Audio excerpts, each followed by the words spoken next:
Punjabi radio ਜੋ ਐਸੇ ਸੁਣ ਰਹੇ ਸਾਰੇ ਸਰੋਤਿਆਂ ਨੂੰ ਬਲਵਿੰਦਰ ਕੌਰ ਵੱਲੋਂ ਪਿਆਰ ਭਰੀ ਸਤਿ ਸ੍ਰੀ ਅਕਾਲ। ਤੇ ਜੀ ਸਰੋਤਿਓ, ਪ੍ਰੋਗਰਾਮ ਲੈ ਕੇ ਖਬਰ ਤੇ ਨਜ਼ਰ ਹਾਜ਼ਰ ਹੋਏ ਹਾਂ।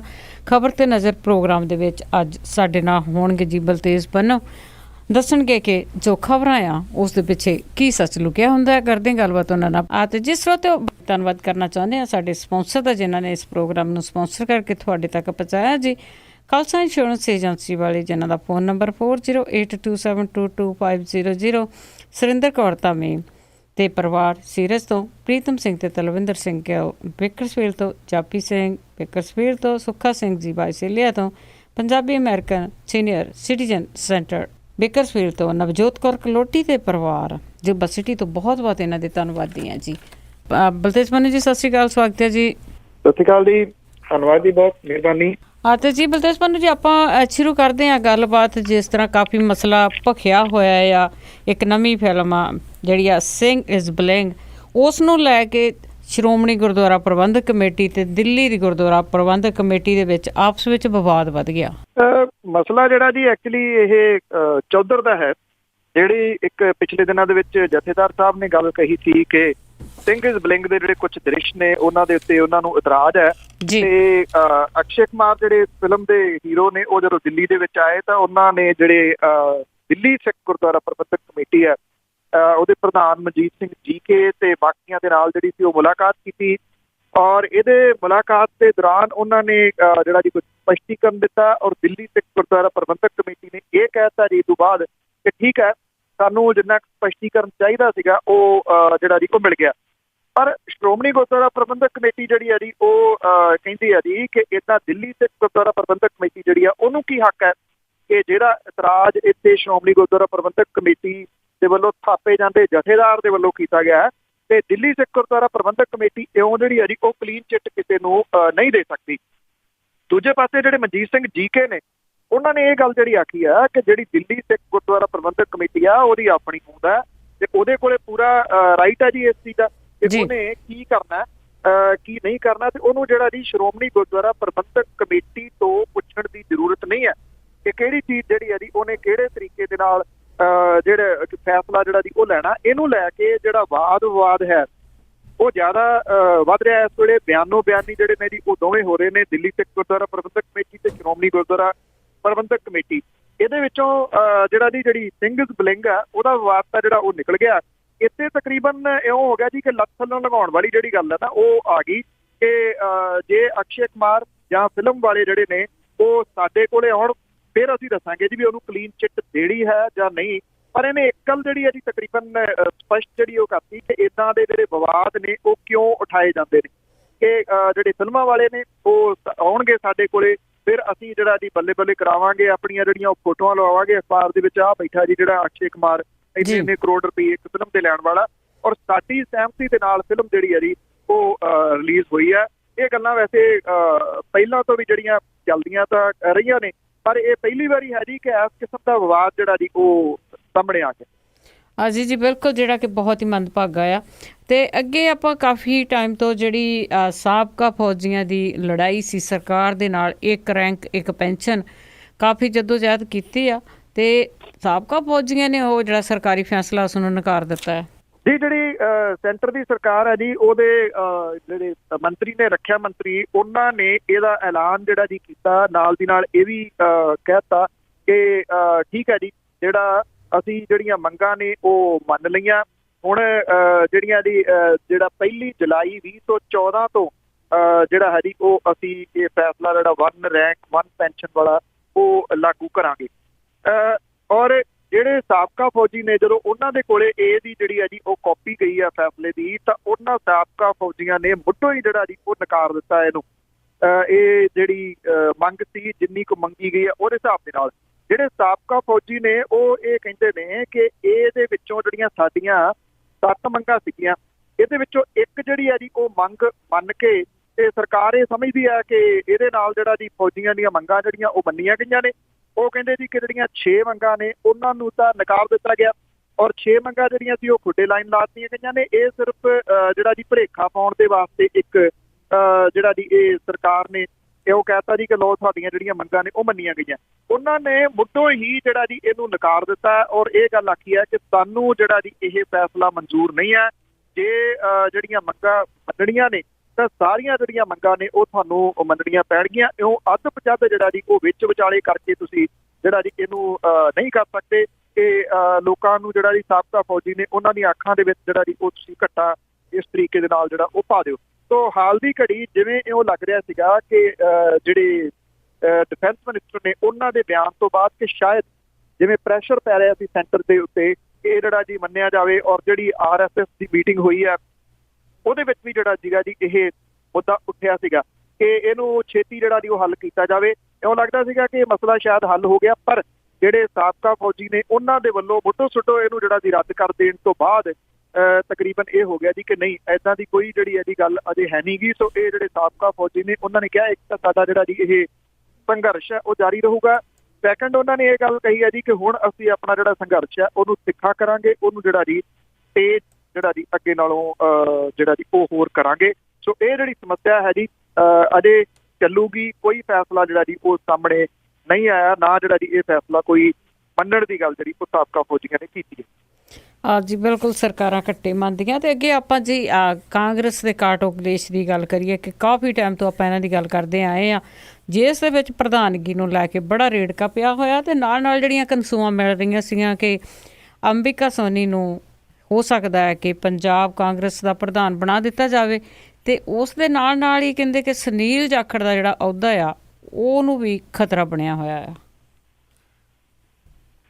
ਬਿਲਕੁਲ ਜੀ, ਐਕਚੁਅਲੀ ਜਿਹੜਾ ਇਹ ਮਾਮਲਾ ਹੈ ਜੀ ਹੁਣ ਤੁਸੀਂ ਇਹ ਕਹਿ ਲਓ ਕਿ ਇਹ ਟੇਢੀ ਖੀਰ ਹਾਲ ਦੀ ਘੜੀ ਜਿਹੜਾ ਜੀ ਉਹ ਬਣਦਾ ਨਜ਼ਰ ਆਉਂਦਾ, ਕਿਉਂਕਿ ਇਹ ਸਮਝਿਆ ਜਾ ਰਿਹਾ ਸੀਗਾ ਕਿ ਜਿਹੜੀ ਹਾਈ ਕਮਾਂਡ ਹੈ ਉਹਨੇ ਕਾਫੀ ਹੱਦ ਤੱਕ ਜਿਹੜਾ ਜੀ ਇਹ ਮਸਲਾ ਹੱਲ ਕਰ ਲਿਆ ਕਿ ਅੰਬਿਕਾ ਸੋਨੀ ਹੋਰੀ ਜਿਹੜੇ ਪ੍ਰਧਾਨ ਜਿਹੜੇ ਕੈਪਟਨ ਅਮਰਿੰਦਰ ਸਿੰਘ ਹੋਰੀ ਨੇ ਉਹ ਕੰਪੇਨ ਕਮੇਟੀ ਦੇ ਚੇਅਰਮੈਨ CM ਦੇ ਕੈਂਡੀਡੇਟ ਜਿਹੜੇ ਹੋਣਗੇ, ਪ੍ਰਤਾਪ ਸਿੰਘ ਬਾਜਵਾ ਹੋਰਾਂ ਨੂੰ ਜਨਰਲ ਸੈਕਟਰੀ ਜਿਹੜਾ ਜੀ ਉਹ ਲਾਇਆ ਜਾ ਰਿਹਾ ਆਲ ਇੰਡੀਆ ਕਾਂਗਰਸ ਦਾ।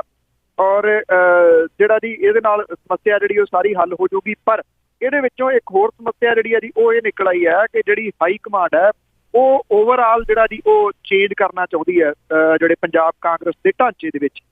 ਇਹਦੇ ਵਿੱਚੋਂ ਜਿਹੜੇ ਸੁਨੀਲ ਜਾਖੜ ਹੋਰੀ ਜਿਹੜੇ ਵਿਰੋਧੀ ਧਿਰ ਦੇ ਨੇਤਾ ਨੇ ਪੰਜਾਬ ਦੇ ਵਿੱਚ, ਉਹਨਾਂ ਦੇ ਉੱਤੇ ਥੋੜਾ ਜਿਹਾ ਜੀ ਇਹ ਕੀਤਾ ਜਾ ਰਿਹਾ ਕਿ ਉਹਨਾਂ ਨੂੰ ਵੀ ਚੇਂਜ ਕੀਤਾ ਜਾਊਗਾ, ਜਦੋਂ ਕਿ ਜਿਹੜੇ ਕੈਪਟਨ ਅਮਰਿੰਦਰ ਸਿੰਘ ਹੋਰੀ ਨੇ ਉਹ ਹੁਣ ਇਸ ਵੇਲੇ ਇਹ ਕੋਸ਼ਿਸ਼ ਜਿਹੜੀ ਆ ਇਹ ਕਰ ਰਹੇ ਨੇ ਕਿ ਨਹੀਂ ਸੁਨੀਲ ਜਾਖੜ ਦਾ ਅਹੁਦਾ ਜਿਹੜਾ ਜੀ ਉਹ ਨਾ ਬਦਲਿਆ ਜਾਵੇ, ਉਹਨਾਂ ਨੂੰ ਪੰਜਾਬ ਵਿਧਾਨ ਸਭਾ ਦੇ ਜਿਹੜਾ ਵਿਰੋਧੀ ਧਿਰ ਦਾ ਨੇਤਾ ਉਹਦੇ ਉਸੇ ਤਰੀਕੇ ਦੇ ਨਾਲ ਰਹਿ ਦਿੱਤਾ ਜਾਵੇ, ਜਦੋਂ ਕਿ ਇੱਕ ਜਿਹੜਾ ਧੜਾ ਜਿਹੜਾ ਇਹ ਸਮਝਦਾ ਹੈ ਕਿ ਹਰ ਗੱਲ ਤੁਸੀਂ ਕੈਪਟਨ ਦੀ ਜਿਹੜੀ ਉਹ ਮੰਨ ਰਹੇ ਹੋ ਉਹਨਾਂ ਦੀ ਕਿਵੇਂ ਮੰਨੀ ਜਾ ਰਹੀ ਹੈ, ਉਹ ਇਹ ਸਮਝਦਾ ਹੈ ਕਿ ਨਹੀਂ ਸੁਨੀਲ ਜਾਖੜ ਹੋਰੀ ਜਿਹੜੇ ਨੇ ਜਿਹਦੇ ਵਿੱਚ ਪ੍ਰਤਾਪ ਸਿੰਘ ਬਾਜਵਾ ਤੇ ਬਾਕੀ ਉਹਨਾਂ ਦੇ ਸਾਥੀ ਨੇ ਕਿ ਉੱਥੇ ਵੀ ਬਦਲੋ ਤੇ ਉੱਥੇ ਜਿਹੜਾ ਜੀ ਨਵੇਂ ਬੰਦੇ ਨੂੰ ਜਿਹੜਾ ਲਿਆਂਦਾ ਜਾਵੇ।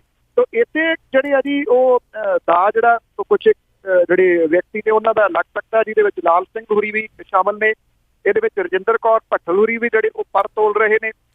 ਤੋ ਇਹਨਾਂ ਦੇ ਵਿੱਚੋਂ ਜਿਹੜਾ ਜੀ ਇਹਨਾਂ ਨੂੰ ਤਾਂ ਕਿ ਕਿਸੇ ਦਾ ਦਾ ਲੱਗੇ, ਇਸ ਕਰਕੇ ਉਹਨਾਂ ਨੇ ਹੁਣ ਜਿਹੜਾ ਜੀ ਇਸ ਚੀਜ਼ ਦਾ ਵਿਰੋਧ ਕਰਨਾ ਸ਼ੁਰੂ ਕਰਤਾ ਕਿ ਜਿਹੜੇ ਸੁਨੀਲ ਜਾਖੜ ਨੇ ਉਹਨਾਂ ਨੂੰ ਜਿਹੜਾ ਜੀ ਉਹ ਬਦਲੋ।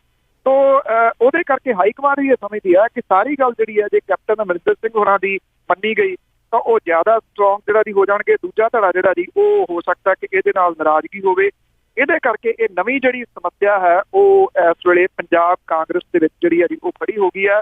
ਇਹਦਾ ਹੱਲ ਜਿਹੜਾ ਉਹ ਹਾਈ ਕਮਾਂਡ ਜਿਹੜੀ ਕਾਂਗਰਸ ਦੀ ਉਹ ਕੀ ਕੱਢਦੀ ਹੈ, ਇਹਦੇ ਵਾਸਤੇ ਕਦੇ ਇੰਤਜ਼ਾਰ ਹੀ ਅਜੇ ਥੋੜਾ ਕਰਨਾ ਪਊਗਾ। ਤੋ ਦੇਖਦੇ ਹਾਂ ਜੀ ਕਿ ਇਹਦਾ ਨਵੀਂ ਸਮੱਸਿਆ ਦਾ ਹੱਲ ਜਿਹੜਾ ਜੀ ਉਹ ਕੀ ਨਿਕਲਦਾ ਹੈ। ਉਹ ਵੈਸੇ ਮੈਂ ਕਈ ਵਾਰੀ ਜਿਹੜਾ ਇਸ਼ਾਰਾ ਕੀਤਾ ਕਿ ਜਿਹੜੀ ਇਹ ਜੱਟਾਂ ਦੀ ਰਾਜਨੀਤੀ ਹੈ ਨਾ ਜੀ ਉਹ ਕਾਂਗਰਸ ਹਾਈ ਕਮਾਂਡ ਦੇ ਨਾ ਪਹਿਲਾਂ ਕਦੀ ਸਮਝ ਪਈ ਹੈ ਨਾ ਅੱਗੋਂ ਕਦੀ ਜਿਹੜੇ ਉਹ ਸਮਝ ਪੈਣ ਦੇ ਕੋਈ ਆਸਾਰ ਨਹੀਂ। ਜੀ ਬਿਲਕੁਲ।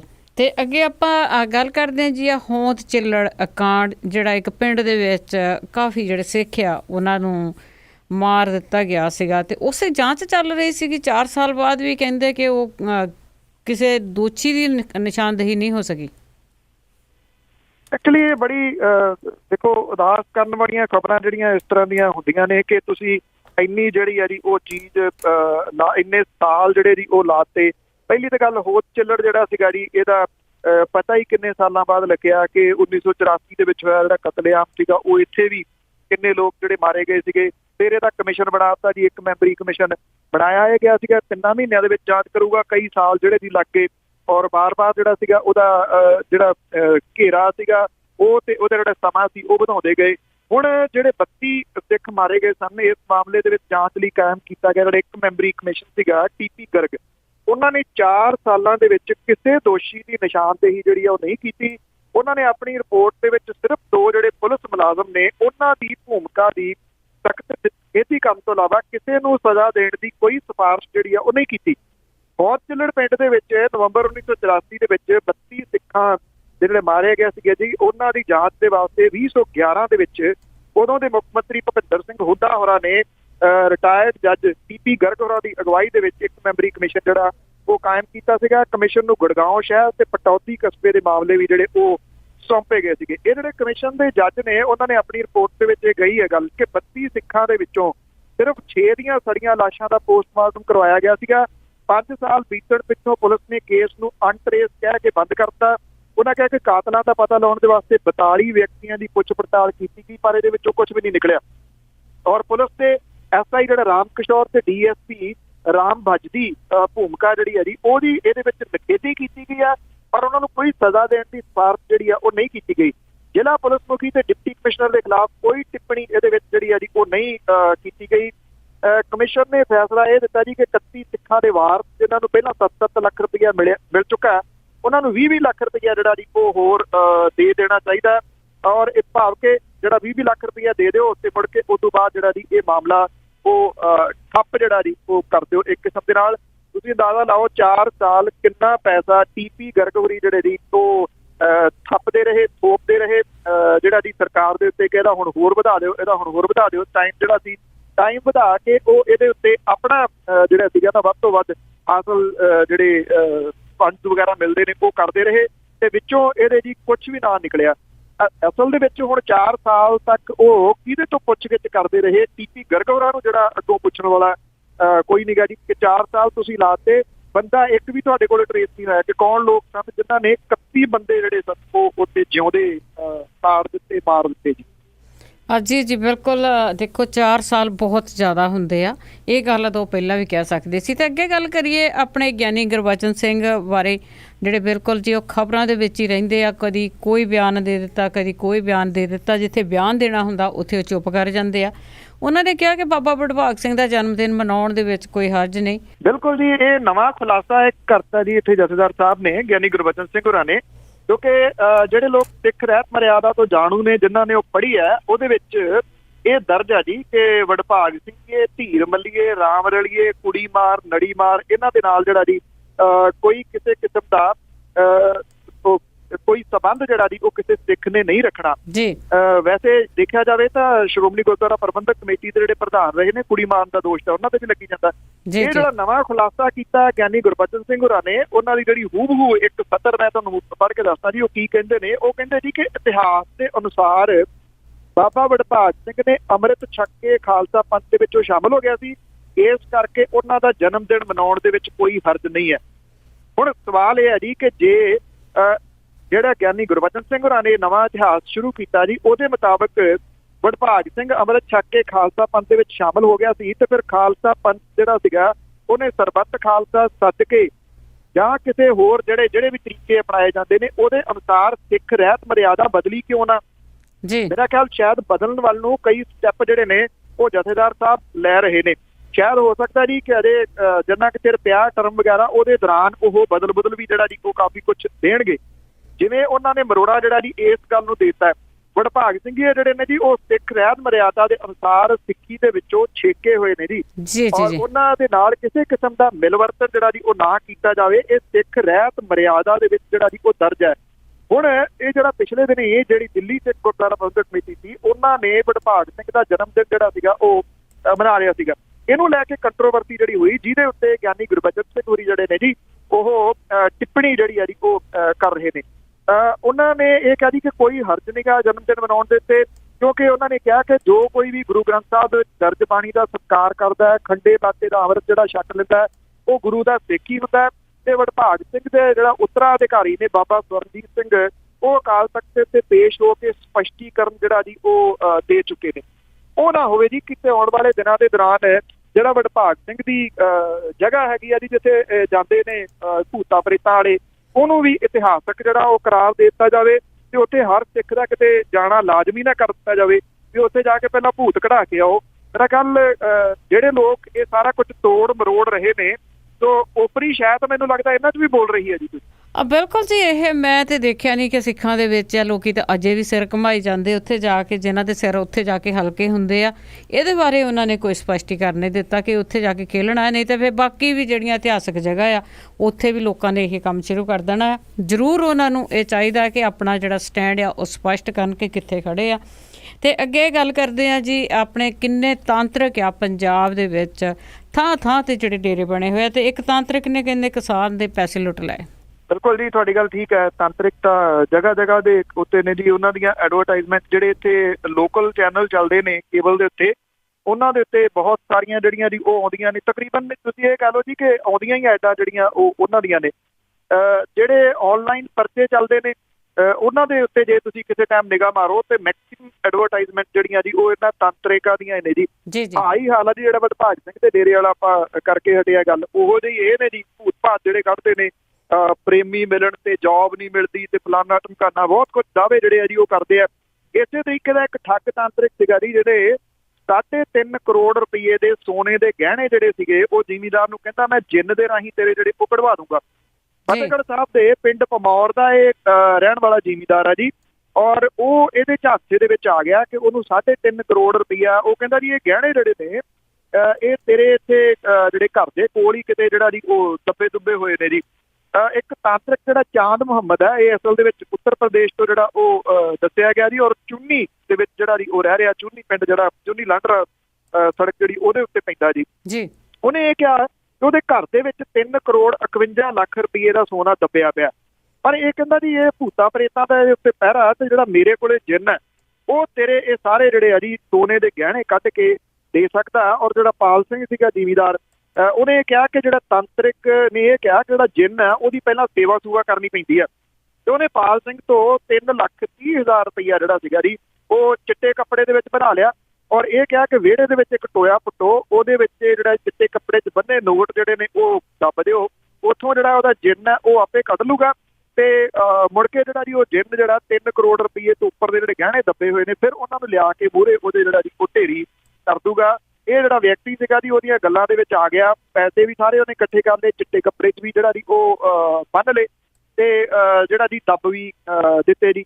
ਫਿਰ ਉਹਨੇ ਜਿਹੜਾ ਸੀਗਾ ਜੀ ਇਹ ਉੱਥੋਂ ਆਪੇ ਹੀ ਬਾਅਦ ਦੇ ਵਿੱਚ ਜਿਹੜੇ ਜੀ ਉਹ ਸਾਰੇ ਪੈਸੇ ਕੱਢ ਲਏ। ਉਹਨੂੰ 3 ਕਰੋੜ ਦਾ ਜਿਹੜਾ ਜਿੰਨ ਸੀਗਾ ਉਹ ਲੈ ਕੇ ਨਹੀਂ ਆਇਆ, ਬਲਕਿ ਜਿਹੜੇ ਉਹਦੇ ਪੈਸੇ ਸੀ ਉਹ ਵੀ ਚਲੇ ਗਏ। ਪੁਲਿਸ ਦੇ ਕੋਲੇ ਜਿਹੜਾ ਜੀ ਉਹ ਕੇਸ ਚਲੇ ਗਿਆ, ਔਰ ਪੁਲਿਸ ਨੇ ਜਿਹੜਾ ਜੀ ਉਹ ਇਸ ਤਾਂਤਰਿਕ ਜਿਹੜਾ ਸੀਗਾ ਜੀ ਉਹਨੂੰ ਕਾਬੂ ਕਰ ਲਿਆ, ਉਹਨੂੰ ਫੜ ਲਿਆ। ਹੁਣ ਤਾਂਤਰਿਕ ਦਾ ਜਿੰਨ ਜਿਹੜਾ ਜੀ ਹੋ ਸਕਦਾ ਪੰਜਾਬ ਪੁਲਿਸ ਤੋਂ ਉਹਨੂੰ ਛਡਾ ਲੇ, ਨਹੀਂ ਤਾਂ ਅਦਰਵਾਈਜ਼ ਤਾਂ ਉਹ ਆ ਗਿਆ ਜੀ ਕਾਬੂ।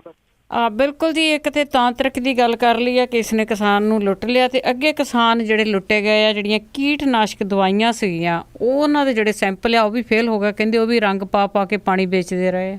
ਬਿਲਕੁਲ ਜੀ, ਐਕਚੁਅਲੀ ਜਿਹੜੇ ਖੇਤੀਬਾੜੀ ਮੰਤਰੀ ਨੇ ਤੋਤਾ ਸਿੰਘ ਹੋਰਾਂ ਦੇ ਕੋਲੇ ਇਹ ਕਈ ਦਿਨ ਪਹਿਲਾਂ ਜਿਹੜਾ ਮਾਮਲਾ ਗਿਆ ਸੀਗਾ, ਉਹ ਵੀ ਕੋਈ ਟੀਪੀ ਕਰਗਾ ਕਮਿਸ਼ਨ ਬਿਠਾ ਕੇ ਬਹਿ ਗਏ ਨੇ ਜੀ ਕਿ ਜਿਹੜਾ ਜੀ ਦੇਖਾਂਗੇ ਇਹਦਾ ਜਿਹੜਾ ਜੀ ਜਾਂਚ ਵਗੈਰਾ ਉਹ ਕਦੋਂ ਜਿਹੜੀ ਆ ਜੀ ਉਹ ਹੁੰਦੀ ਆ। ਹੁਣ ਇਹ ਕਿਹਾ ਜਾ ਰਿਹਾ ਜੀ ਕਿ ਜਦੋਂ ਦਾ ਆ ਚਿੱਟੇ ਮੱਛਰ ਨੇ ਹਮਲਾ ਕੀਤਾ ਉਦੋਂ ਤੋਂ ਹੜ੍ਹ ਜਿਹੜਾ ਜੀ ਉਹ ਆ ਗਿਆ, ਜਿਹੜੀਆਂ ਕੀਟਨਾਸ਼ਕ ਦਵਾਈਆਂ ਨੇ ਉਹਨਾਂ ਦਾ ਨਾ ਇਹਦੇ ਉੱਤੇ ਕਿਸੇ ਕੰਪਨੀ ਦਾ ਨਾਮ ਹੈ ਜੀ, ਨਾ ਇਹਦੇ ਉੱਤੇ ਇਹ ਲਿਖਿਆ ਗਿਆ ਜੀ ਕਿ ਕਿੱਥੋਂ ਇਹ ਬਣੀ ਹੈ ਦਵਾਈ। ਇਹ ਕੰਪਨੀਆਂ ਜਿਹੜੀਆਂ ਜੀ ਉਹਨਾਂ ਨੇ ਤੁਸੀਂ ਇਹ ਕਹਿ ਲਓ ਕਿ ਅੰਨ੍ਹੇਵਾਹ ਦਵਾਈ ਜਿਹੜੀ ਹੈ ਜੀ ਉਹ ਸੁੱਟ ਦਿੱਤੀ ਪੰਜਾਬ ਦੇ ਵਿੱਚ ਲਿਆ ਕੇ।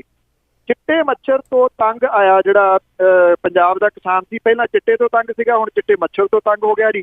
ਉਹਨੇ ਜਿਹੜਾ ਜੀ ਇਹ ਦਵਾਈਆਂ ਜਿਹੜੀਆਂ ਸੀਗੀਆਂ ਉਹਦਾ ਛਿੜਕਾਅ ਅੰਨ੍ਹੇਵਾਹ ਜਿਹੜਾ ਜੀ ਉਹ ਕਰਨਾ ਸ਼ੁਰੂ ਕਰ ਦਿੱਤਾ, ਔਰ ਇਸ ਦਵਾਈਆਂ ਦੇ ਜਿਹੜੇ ਛਿੜਕਾਅ ਸੀਗਾ ਜੀ ਉਹਦੇ ਨਾਲ ਚਿੱਟਾ ਮੱਛਰ ਤਾਂ ਜਿਹੜਾ ਉਹ ਨਹੀਂ ਮਰ ਰਿਹਾ ਜੀ, ਪਰ ਜਿਹੜੇ ਕਿਸਾਨ ਨੇ ਜੀ ਉਹਨਾਂ ਦੀਆਂ ਜੇਬਾਂ ਜਿਹੜੀਆਂ ਜੀ ਉਹ ਖਾਲੀ ਜ਼ਰੂਰ ਹੋ ਰਹੀਆਂ ਨੇ। ਇਹ ਤੋਂ ਕਈ ਸੈਂਪਲ ਜਿਹੜੇ ਨੇ ਜੀ ਉਹ ਲਏ ਗਏ ਨੇ, ਔਰ ਇਹ ਸਾਰੇ ਦੇ ਸਾਰੇ ਜਿਹੜੇ ਸੈਂਪਲ ਨੇ ਉਹ ਫੇਲ ਹੋ ਰਹੇ ਨੇ, ਕਿਉਂਕਿ ਕਿਸਾਨ ਜਿਹੜਾ ਜੀ ਉਹਨੂੰ ਲੁੱਟਣ ਦੇ ਵਾਸਤੇ ਤੁਸੀਂ ਇਹ ਕਹਿ ਲਓ ਕਿ ਇੰਨਾ ਜਿਹੜਾ ਜੀ ਇਹ ਤਰੱਦਦ ਕੀਤਾ ਗਿਆ ਇਹਨਾਂ ਕੰਪਨੀਆਂ ਨੇ ਲਿਆ ਕੇ। ਉਹਨਾਂ ਨੂੰ ਪਤਾ ਸੀਗਾ ਕਿ ਚਿੱਟਾ ਮੱਛਰ ਜਿਹੜਾ ਜੀ ਆ ਗਿਆ, ਔਰ ਹੁਣ ਤੇਜ਼ੀ ਦੇ ਨਾਲ ਜਿਹੜਾ ਜੀ ਇਹ ਫੈਲੂਗਾ ਤੇ ਕਿਸਾਨ ਜਿਹੜਾ ਉਹ ਦਵਾਈਆਂ ਲੱਭੂਗਾ। ਜਦੋਂ ਕਿਸਾਨ ਦਵਾਈਆਂ ਲੱਭਣ ਗਿਆ ਤੇ ਜਿਹੜੇ ਵੇਚਣ ਵਾਲੇ ਨੇ ਜੀ ਉਹ ਨਕਲੀ ਅੱਗੋਂ ਦਵਾਈਆਂ ਜਿਹੜੀਆਂ ਰੱਖ ਕੇ ਬੈਠੇ ਸੀ। ਇਹ ਕਿਹਾ ਜਾ ਰਿਹਾ ਜੀ ਕਿ ਇਸ ਵੇਲੇ ਮਾਲਵਾ ਬੈਲਟ ਦੇ ਵਿੱਚ ਜਿਹੜਾ ਨਰਮਾ ਬੈਲਟ ਹੈ ਉਹਦੇ ਵਿੱਚ 100 ਤੋਂ ਉੱਪਰ ਡਿਫਰੈਂਟ ਕੰਪਨੀਆਂ ਜਿਹੜੀਆਂ ਨੇ ਉਹਨਾਂ ਨੇ ਆਪਣਾ ਜਿਹੜਾ ਜੀ ਇਹ ਸਮਾਨ ਹੈ ਲਿਆ ਕੇ ਸੁੱਟਿਆ, ਜਿਹੜੀਆਂ ਨਕਲੀ ਦਵਾਈਆਂ ਜਿਹੜੀਆਂ ਨੇ, ਔਰ ਕਿਸਾਨ ਜਿਹੜੇ ਨੇ ਉਹ ਉਹਨਾਂ ਨੂੰ ਖਰੀਦ ਰਹੇ ਨੇ। ਜਿਹੜੀ ਮਹਿੰਗੀ ਵੀ ਜਿਹੜੀ ਦਵਾਈ ਉਹਦੇ ਨਾਲ ਦੀ 80 ਰੁਪਏ ਦੀ ਪਹਿਲਾਂ ਕਿਸੇ ਟਾਈਮ ਆਉਂਦੀ ਸੀ, ਉਹ 800 ਰੁਪਏ ਦੀ ਵੀ ਜਿਹੜੀ ਹੈ ਜੀ ਉਹ ਵਿਕੀ ਆ। ਉਹਨਾਂ ਨੇ ਆਪਣੀਆਂ ਜੇਬਾਂ ਜਿਹੜੀਆਂ ਜੀ ਉਹ ਭਰ ਲੀਆਂ। ਤੁਸੀਂ ਇਹ ਕਹ ਲਓ ਕਿ ਕੰਪਨੀਆਂ ਜਿਹੜੀਆਂ ਨੇ ਉਹ ਕਿਤੇ ਨਾ ਕਿਤੇ ਮਿਲ ਕੇ ਹੀ ਸਾਰਾ ਕੁਝ ਕਰਦੀਆਂ ਨੇ ਨਾ। ਪਹਿਲਾਂ ਕੁਝ ਲੋਕਾਂ ਨੇ ਚਿੱਟਾ ਵੇਚ ਕੇ ਜੇਬਾਂ ਭਰੀਆਂ ਨੇ, ਹੁਣ ਚਿੱਟੇ ਮੱਛਰ ਨੂੰ ਕਾਬੂ ਕਰਨ ਦੇ ਵਾਸਤੇ ਜਿਹੜੀਆਂ ਦਵਾਈਆਂ ਨੇ ਉਹ ਵੇਚ ਕੇ ਆਪਣੀਆਂ ਜੇਬਾਂ ਜਿਹੜੀਆਂ ਜੀ ਉਹ ਭਰ ਰਹੇ ਨੇ। ਜੇ ਠੱਗਿਆ ਗਿਆ ਇਹਦੇ ਵਿੱਚ ਤਾਂ ਉਹ ਕਿਸਾਨ।